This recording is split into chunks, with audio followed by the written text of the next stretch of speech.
Hi and welcome. It's Lucy here from Inclusive Change at Work. That's icaw-cic.com.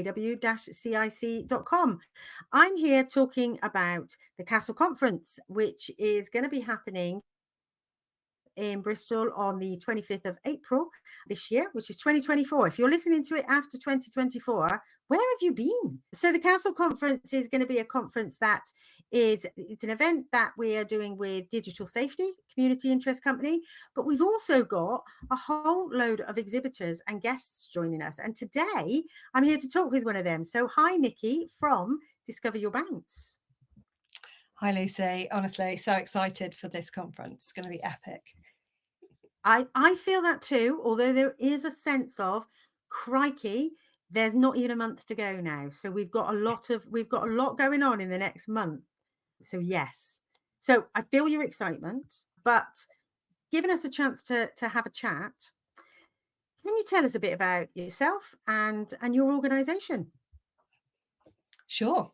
Yes, I live in Bristol. I've been running my own business for the last 17 years, which makes me feel old. But the last 10 years, I've been running Discover Your Bounce. So we help organizations and individuals with their health, their well-being, and their happiness through workshops, through our podcast, through leadership development workshops, through our online mentoring program. So we have many ways of helping people. But my own journey, I had a stroke through stress 13 years ago and had to learn how to recover and had to Wow. learn, even though I knew all about well-being and I had A levels in anatomy and physiology, I had to really put my own well-being first. And that involved lots of practical stuff that I now teach. That's a really, really hard thing to talk about in a way, and actually, but something that I have spoken to you before, Nicky. I'm not going to shy away from the fact that we've known each other, but that whole story of your own well-being and having to put that first, as a woman of a certain age. I know we're kind of digressing, but that is something that's really important, isn't it? But also really difficult to do. Yeah, sure. So at a conference a couple of weeks ago, we were described as the ham in the sandwich. In other words, that squeezed generation. So, Mm. supporting and helping our parents, having children that we still help. I have 3 grandchildren now.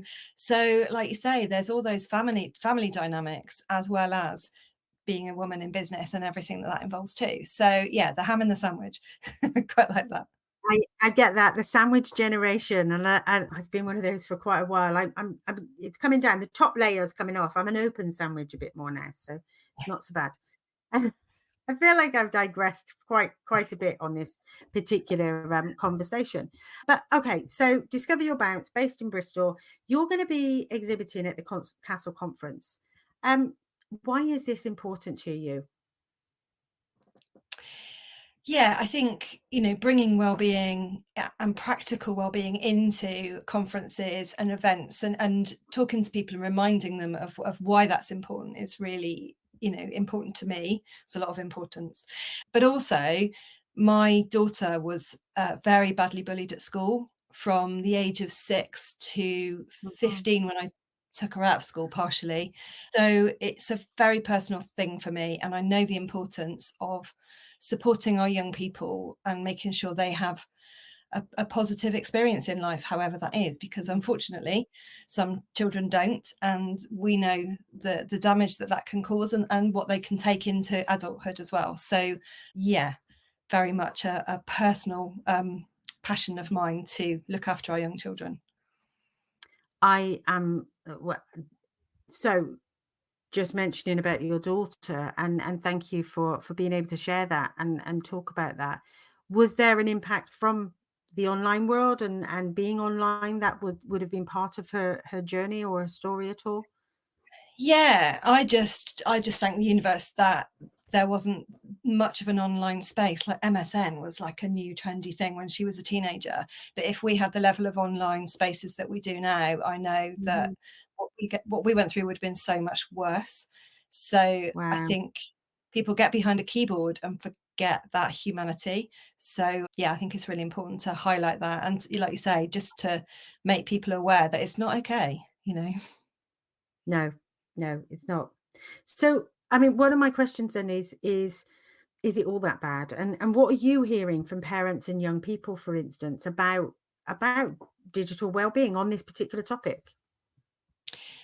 Yeah, well, I think it's the same as anything, isn't it? Like, I think the online space, people talk about money being evil, the root of all evil, but actually it's the person behind that modality, and I think it's the same with the online space. The online space has been amazing. It's connected our young people to Mm, knowledge that they could never have before. They have so many opportunities. They can travel the world, they can connect with people all around the world. So that's a really positive, and I don't want to negate from that. So I think the online space has enabled so much more for our young people mm, and given them lots more opportunities.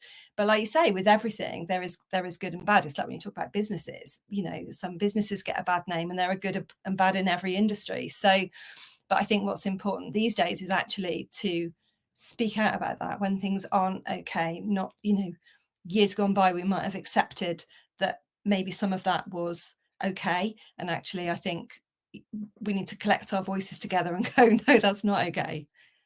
yeah, I'm seeing, and I don't know about you, that there's been articles in the paper and things coming out about, I think it came from the Children's Commissioner actually in the UK, that more and more people are normalizing harassment, particularly of girls online, and we're saying, well, that's expected. We expect that kind of thing. Yeah, I think, and maybe historically we have scrolled on by and not stood up necessarily, not maybe Mhm, supported it or commented, but not stood up for what we believe in. And actually, like you mm, say, if I know the best thing I ever said to my daughter was, when she was being bullied, I said, I can't take this away, but I can stand by you. I'm in your corner. I'm here for you. Whatever you need, we'll do it together. And going into school mm. and talking to the teachers together, I know made a massive difference. So again, if we can give that support to people online and they know they're not alone, or we can see something and actually stand up and say that's not okay, then I think we can create a change. It's got to be that zero tolerance. We are seeing it in the kind of EDI space where there's more allyship than ever before. So I think we need to just increase that trend. Let me just explain or just ask you, EDI, what do you mean by EDI? Oh, equality, diversity and inclusion, or equity, diversity and inclusion. So yes.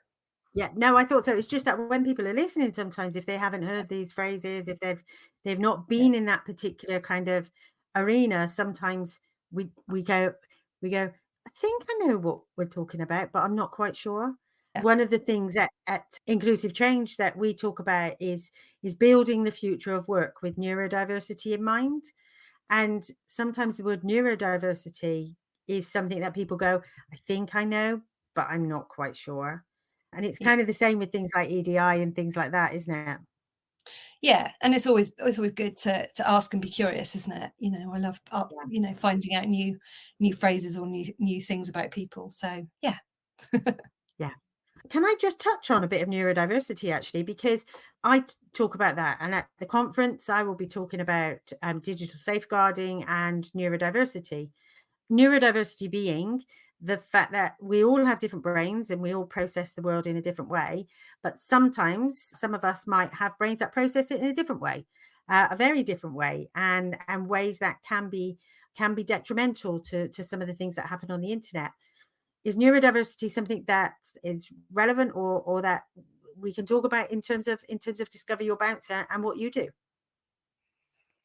Yeah, I think very much from with my Discover Your Bounce hat on, then I try to talk about well-being being very individual. So how Hmm. stress affects different people. So when we're in a room of like 100 people, we say hands up who eats more when they're stressed, and hands up who doesn't eat at all, and hands up who sleeps more, and hands up who sleeps less. And people look around the room and go, oh, actually, we're all really different in how we process stress. Mm, And then if you add that neurodivergence in there, you have to learn the particular person and create that safe space for them, so that it's okay for them to say, actually, I'm not having a very good day today, or I am feeling very mm, overwhelmed.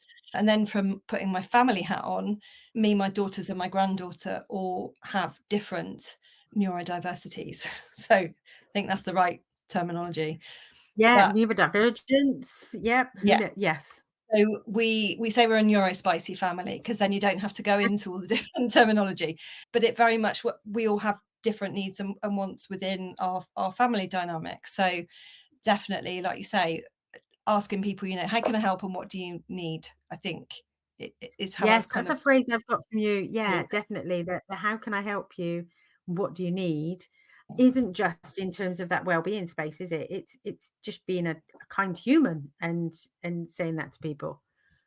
Yeah, because you add stress into a situation. Someone who acts, there was a CIPD absence management survey, and they said, if a team of 10 people are all stressed, 3 of them will fall out with the rest of the team, not because they're horrible people, but because under that level of stress, they will either want to fight you or for you to go away. Because fight or flight, when it kicks in, they won't Yeah, act in the same way as they will on a normal day. So you add a neurodivergence into that mix, and actually you get a whole different array of responses. So you need the people around you to spot what's going on, and you need someone who feels safe to you so that you can communicate what you need. yeah. Can I You know dig that. into something?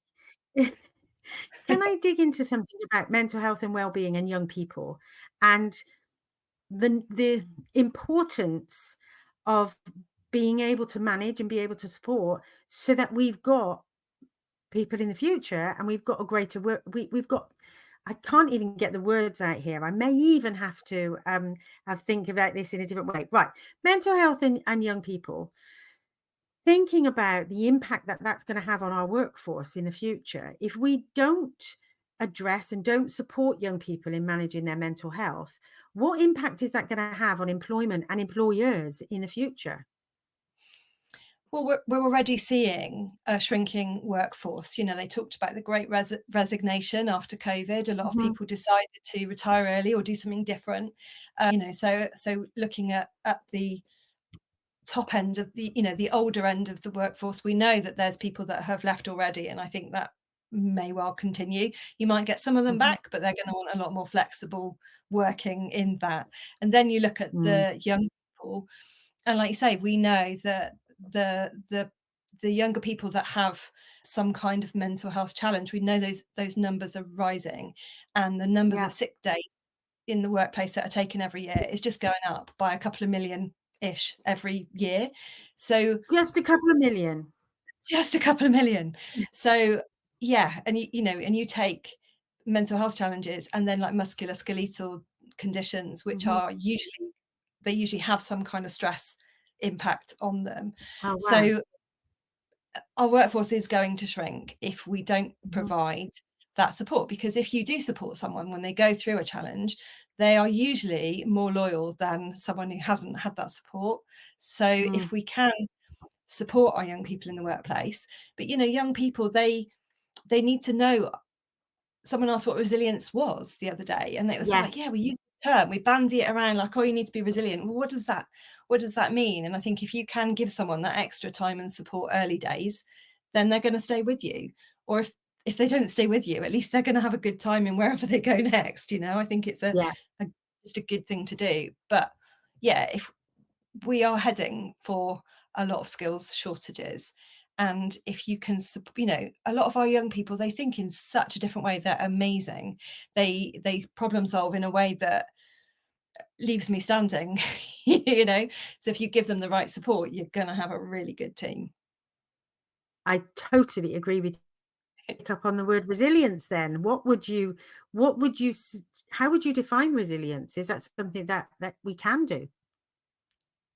Yeah, I think we have a level of natural resilience. I think we all have that survival instinct within us.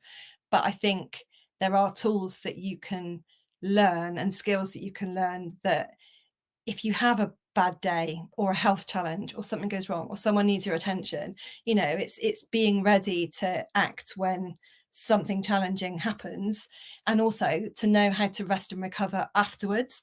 So sometimes, we have a really busy time in work, maybe there's a deadline, a big project, and years ago, it used to be something really big would happen and then we'd have some downtime before we went on to the next peak. Well, actually, that doesn't happen. So people are having to learn how to recover while still keeping going is not necessarily a stop-start thing.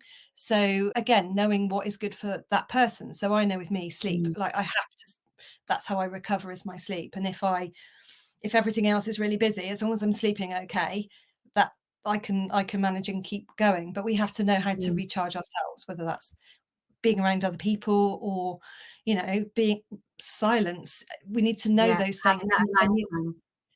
and you only know that through trial and error, but you can get to build your own kind of toolkit, so you can be more resilient. I call it bounce back ability, but I would, of course, because of Yeah, the thing. because of the name, discover your bounce, get your bounce back. Absolutely. So, in terms of again, you say so many things that make me want to go into deeper conversations. Thank you. Where you mentioned that those that always on kind of culture. So we used to maybe have times where we can go, right, that was really intense. Now I've got at least an hour off, or at least a couple of hours downtime. Or back in the old days, okay, so let me just paint a picture.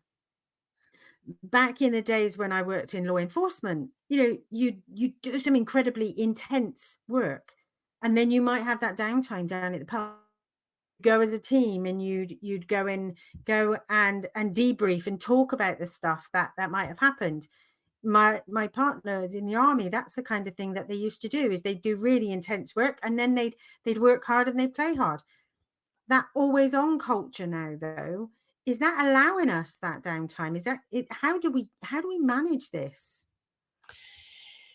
Yeah, and just to pick up on the community thing, like you say, we used to have a lot more communities physically around us. So maybe that was Mm, mates down the pub, maybe that was a social group, maybe that was going to a keep fit class. I go dancing a couple of times a week, and that's one of my communities.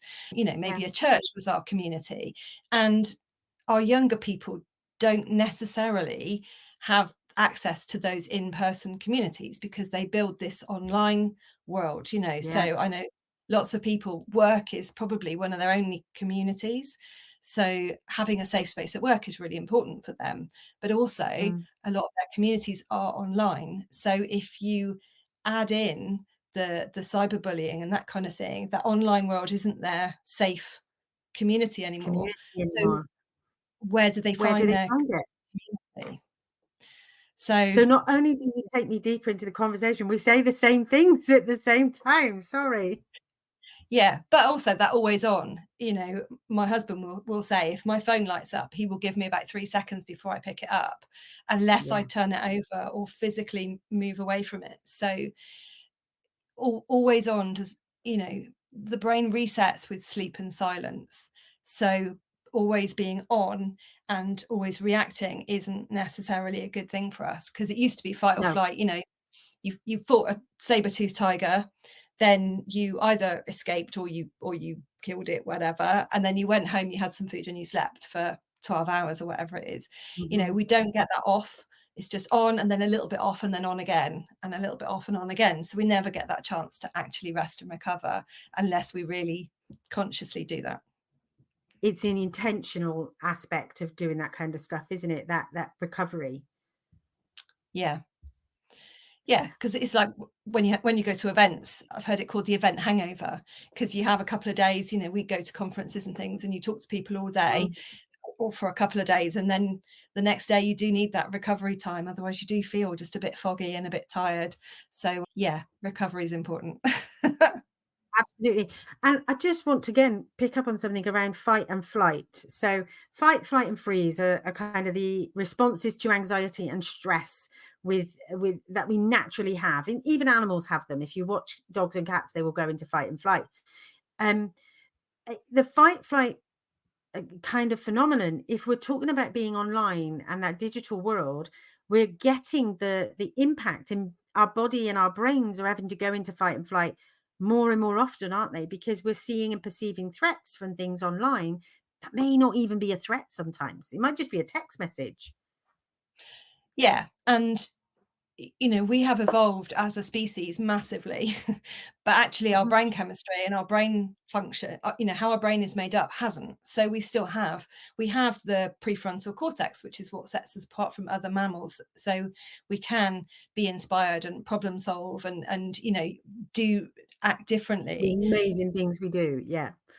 But in times of in when we are in fight or flight, that bit of our brain shuts off and we go back to the oldest part of our brain, which is the amygdala and the hippocampus.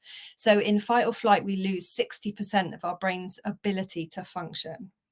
So if you imagine you perceive a threat, which is something online, you lose 60% of your brain's ability. And then when you are away from that, you'll go, oh, I should have said this, or I could have done that, or because that prefrontal cortex kind of switches back on when Comes we're back into safe. action.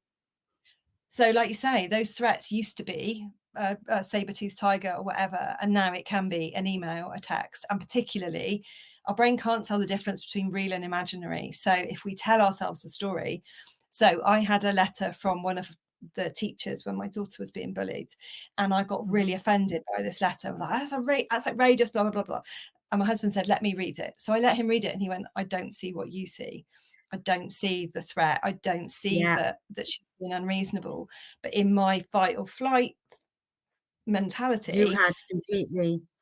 yeah, I was mama bear straight away. And then he read it and went, no, it's not. So when I moved away, did something else, came back to it, I could see what he meant. So yeah, you think of that. If we are stressed and then we go online, we're going to have a very different experience anyway. Wow. You're talking my language. Whenever I hear anybody talking about the amygdala and the hippocampus, that hits me straight away because it's something I talk about a lot when I talk about neurodivergence and different people's reactions to stress and anxiety in different ways. There's a whole lot I can talk to you about there. But I've got one last question to ask you, which is, okay, we talked about a whole lot of different stuff and the Castle conference and talking about digital being for young people. We want to be able to try and think about things that might make a change, that might make an impact. So, what do you think we could do to make a change and support young people in a digital world now? Oh, that's a big one, isn't it? I think teaching people the effect of stress on what they do every day, really Hmm. good. Teaching people how to respond and actually being able to say that is not okay, or if someone says something Yeah. that's mean, one of my techniques is, oh, I'm sorry, I didn't quite hear that, could you say that again? Because then they have to consciously say that mean thing to you twice. Oh, Someone says something to you twice, they are not a nice person. So I think okay. They're off my list. yeah, teaching emotional intelligent responses, I think, or emotional Yeah. intelligence, I think, is a really good thing. I think, like you say, having allies and safe spaces, teaching people where they can come and go, look, this is happening. Is this okay? Is this right? Am I reading more into this? Being able to Yeah. create those spaces. And then, yeah, having a pathway that people can report when they are being bullied or it's not okay. Uh, Mm. I think those would be the, yeah, my Brilliant. suggestions, but I could probably go on all day, so I won't. We can do that on the day of, so we can do that on the 25th of April. I almost Amazing. thought I was going to say the wrong month there, which I did earlier. Hey, Nikki, I want to say thank you. Thank you for coming to chat. Discoveryourbounce.com is your website. So how do people get in touch with you apart from going on your website? Yeah, the website shows all the different things we do and it's split up into the different parts of the business. We also have Discover Your Bounce community on Yeah, Facebook.